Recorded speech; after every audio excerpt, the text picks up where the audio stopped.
Alright, let's look at 100.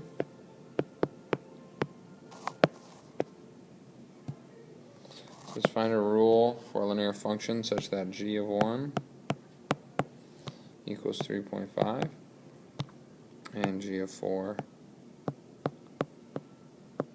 is equal to 5. Another way of thinking of this, again, is when my input, or my x is 1, my output is 3.5. Okay. Now, it's going to be helpful here to think of this on a number line. So let's, we can think of 3.5 as going here, and 5 is going here. And we know this is 1 and this is 4. So we can almost think of this as x of 1 and x of 4. So then we have to have 2 and 3, x of 2, x of 3. Okay, so we are going to, we need to find our delta here. So to find our delta x, we'll do 5 minus 3.5. And we're dividing it by 1, 2, 3 rectangles, 3 spaces. So delta x equals 1.5 over 3. Delta x is equal to 0.5.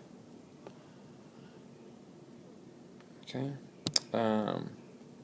So our change is 0.5, so this would give us 4 and 4.5, which works out. So now if we're going to write our x of k, it's 0.5k. Plus our initial value, which is 3.5 from here. Now this is, if this had been 0 and 3.5, then it would have been the same thing, but since our initial value is 1, 3.5, there is our rule. Okay, so that's part A. Part B says to,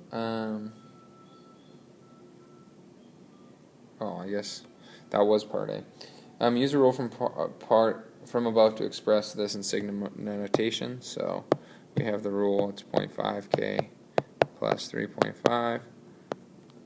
We're going from 1 to 4. So we start at 1, we end at 4. And then for part C, find the sum. If you put this in your calculator, you end up getting 17. So remember important things here.